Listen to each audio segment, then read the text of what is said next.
જય માતાજી, જય માં મોગલ. તો સ્વાગત છે તમારું બધાનું અમારા એક નવા વ્લોગમાં. ને આજ વ્લોગ નથી, આજ એક રેસીપી બનાવવાની છે, વઘારેલો રોટલો. અને અત્યારે શિયાળાની સિઝન ચાલુ થઈ ગઈ છે, તો અત્યારે વધારે બધા એ જ બનાવતા હોય. આપણે આ બાજુ ઓછો બનાવે ગામડિયામાં, પણ સિટીનો ને એવી સાઈડ બહુ વધારે બનાવતા હોય છે. તો જોઈએ આખી પ્રોસેસ કઈ રીતે આપણે હું બનાવીશ વઘારેલો રોટલો. અને ઘરે કોઈ નથી, હું અને મારા પપ્પા.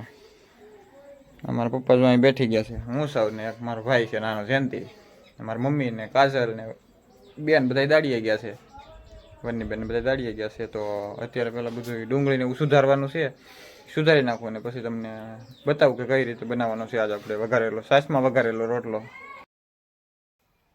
તો આપણે બધી વસ્તુ તૈયાર કરી નાખી છે, અને આવી રીતે રોટલાના ટુકડા કરી નાખવાના ઝીણા ઝીણા.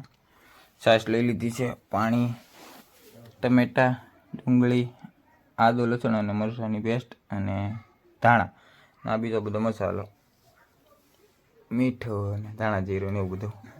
હાલો તો પેલા તેલ ગરમ મૂકી દઈએ અને પછી આ બધું એક પછી સ્ટેપ બાય સ્ટેપ નાખીએ એમાં.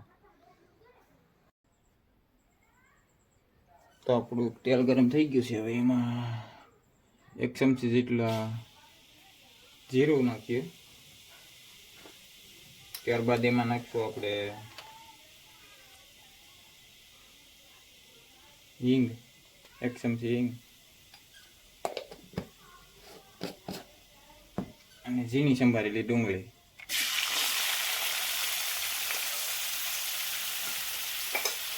અને સરખી રીતે બધું મિક્સ કરી લઈએ.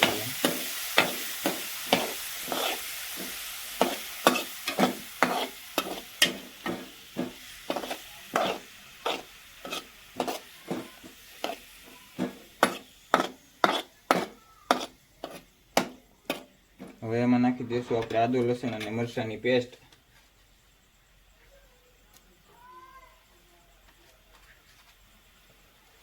ફરી વાર બરોબર અને સરખી રીતે મિક્સ કરી દઈએ.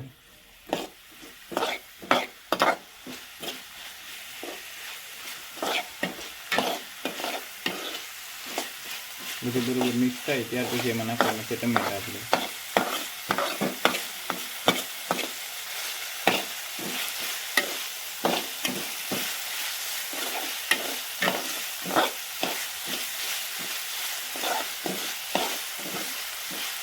બધું સરખી રીતે મિક્સ થઈ ગયું છે, હવે એમાં ટમેટા નાખી દઈએ.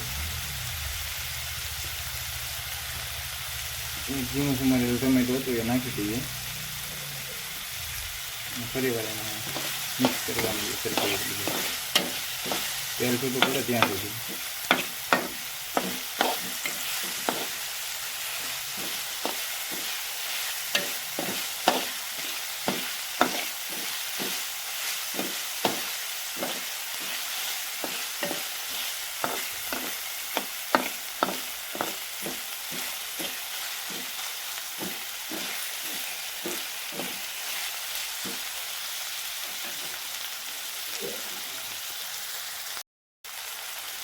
ડુંગળીને બધું બરોબર મિક્સ થઈ ગયું છે, હવે એમાં નાખી દઈશું આપણે સ્વાદ પ્રમાણે મીઠું,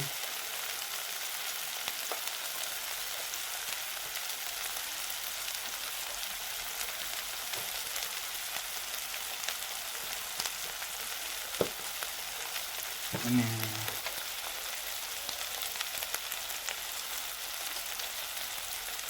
1 ચમચી ધાણા જીરું પાવડર,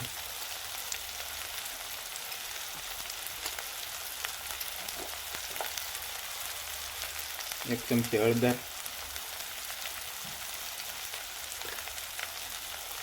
થોડું પાણી નાખી બધું બરોબર મિક્સ કરી લઈએ અને 1 મિનિટ માટે ઢાંકવા દઈએ.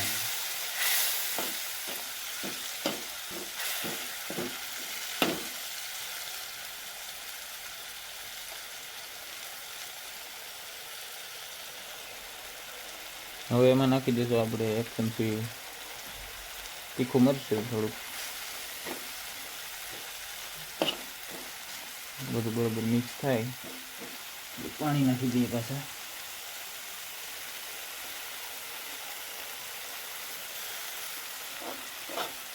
બધું બરોબર મિક્સ કરી લઈએ સરખી રીતે.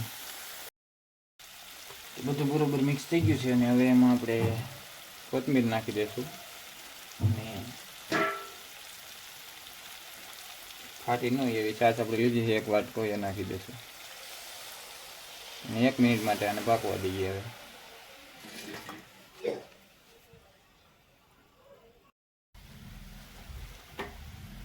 બરાબર ઉકળવા માંડ્યું છે. હવે આમાં આપણે જે રોટલો કટિંગ કર્યા હતા એ ઉમેરી દઈએ.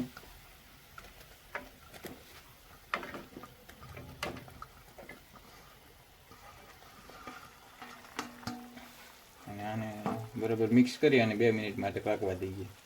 થોડું પાણી નાખી દઈએ પહેલાં. તો તૈયાર છે આપણો સ્વાદિષ્ટ અને ચટાકેદાર વઘારેલો રોટલો. શિયાળામાં અત્યારે આ બધા બહુ ખાય છે.